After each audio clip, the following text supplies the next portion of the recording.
majina naitwa Jenny Jackson Ngole, ni mjasiriamali.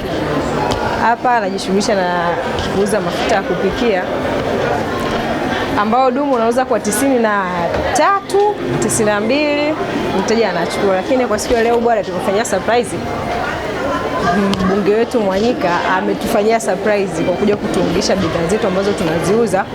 Kwa nafasi ya kipekee nipende kumshukuru na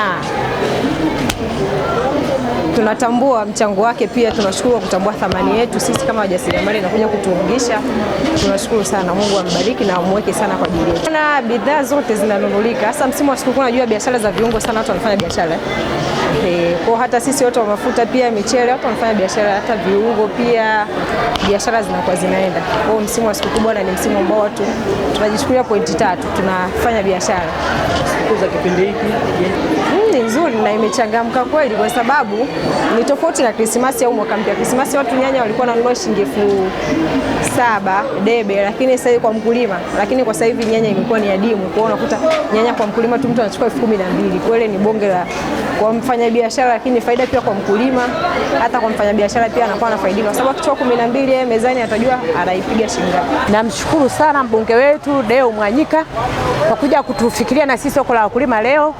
Mara miaka mingine anawafikiria soko kubwa, lakini leo amekuja mpaka kwetu kwa soko la wakulima huku kwa kina mama, amekuja kutuungisha. Tunashukuru sana, Mungu ambariki. Hata hizi TV unavyoziona hizi tuliomba kwa yeye mwenyewe Deo Mwanyika akatununulia.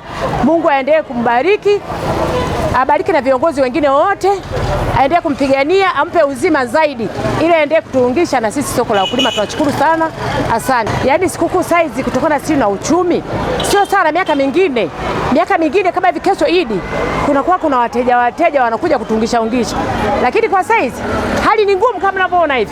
Tunashukuru hata hivi mbunge amekuja kutuungisha, ndio mteja wetu wa kwanza kuja kutuungisha mahali hapa. Maana toka asubuhi tumebaki tumekaa tu na mali zetu, wateja hamna, lakini mbunge ametufungulia, naona baraka zitaendelea. Tunashukuru mheshimiwa wetu mbunge kwa kuja kununua vitu kwa ajili ya kutuwezesha wafanyabiashara wa soko la wakulima. Tunamshukuru sana, maana tumepata riziki, na tunashukuru kuweza kuandaa chakula cha kuweza kulisha watu wote leo msikitini. Maana ni sehemu ya upendo, na ndivyo Mungu wetu anavyotaka, kwamba kutoa kwa ajili ya wengine, na yeye ndivyo alivyofanya mbunge wetu. Cha kwanza tunamshukuru mheshimiwa mbunge Deo Mwanyika kwa kusapoti sisi wafanyabiashara wadogo. Sisi tunauza nyama, kwa hiyo tunashukuru na Mungu amzidishie alipotoa. Na kingine cha kusema hatuna zaidi ya kushukuru. Ramadhani Konga, katibu wa msikiti wa wilaya. Tunashukuru sana mheshimiwa mbunge, tumekuwa tukifanya naye akijitolea kila Idi, kila inapoanza mwezi mfungo wa Ramadhani. Kwa hiyo tunashukuru, amejitolea tangu mwanzo. Tuna zaidi ya miaka 5 na huu ni mwaka wa 5 tangu aanze. Kweli tunamshukuru kwa sababu sehemu kubwa wanaofuturu msikitini ni wale ambao ni wahitaji wa halisi, tofauti na wale ambao wanafuturu kwenye maeneo nje ya msikiti.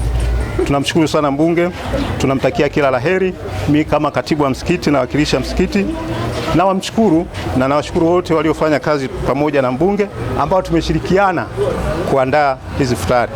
Tunashukuru sana, Mungu ambariki. Tunamtakia kila laheri katika kazi zake na katika uwakilishi wake. Aendelee kutusaidia kutusapoti, kwa sababu misikiti ndio inayobeba watu wengi ambao hawana uwezo. Kimsingi naitwa Crispin Bernard Kalinga, mratibu wa mbunge wa jimbo la Njombe mjini. Anaitwa Deo Mwanyika ambaye pia kwa sasa ni mwenyekiti wa kamati mwenyekiti wa bunge la Jamhuri ya Muungano wa Tanzania. Kuelekea sikukuu hii ya Idi, siku ya kati ya kesho tarehe 19 na tarehe 20, mheshimiwa mbunge anayo kawaida yake kila mwaka kuona ni kwa namna gani anajumuika na waumini wa Kiislamu kwenye msikiti huu mkuu wa wilaya ya Njombe. Kama nakumbuka kwa mwezi hapo katikati, wakati mfungo unaendelea, alifanya hivyo, alifanya futari, aliwafutulisha Waislamu kutoka maeneo mbalimbali kwenye misikiti yote ya jimbo la Njombe mjini. Pia aliwafutulisha waumini wa Kiislamu. Sambamba na hilo, akaona kwenye sikukuu hii ya Idi, akaona atumie nafasi hiyo kama kawaida yake miaka yote, kufanya vile kuwapa baada ya swala basi wapate tunasema wapate fungua. Kwa hiyo ameandaa mahitaji mbalimbali kama ambavyo mnashuhudia tumepata nyama kama hivi, tumenunua nyama kwa wafanyabiashara, lakini pia tumenunua mahitaji yale yote muhimu ambayo yanatakiwa kwenye siku hii muhimu ya sikukuu ya Idi. Lakini kubwa zaidi, Mheshimiwa Mbunge anayo nafasi shilingi milioni 2, milioni 3 kuziacha ndani ya wafanyabiashara hawa wadogo wanaozunguka kwenye maeneo yetu. Akasema ni jukumu, ni hatua kubwa, nao watajisikia vizuri. Ndio maana tumeona ni vyema tuwaungishe wafanyabiashara ambao wananunua, ambao wanauza vitu vidogo vidogo wenye mitaji ya kawaida. Akasema hizi milioni 3 basi zizunguke hapa kwa wafanyabiashara wadogo, badala ya kwenda kujumua, aidha kwenda kuchukua mchele Mbeya, kwenda kuchukua mchele na mahala pengine. Akasema tuwaungishe hawa ambao wamekusanya mchele kutoka maeneo mbalimbali na kuleta hapa mjini, na akaona hiyo mzunguko wa fedha uzunguke kwenye jimbo lake, lakini pia kwa wafanyabiashara hawa wadogo wadogo.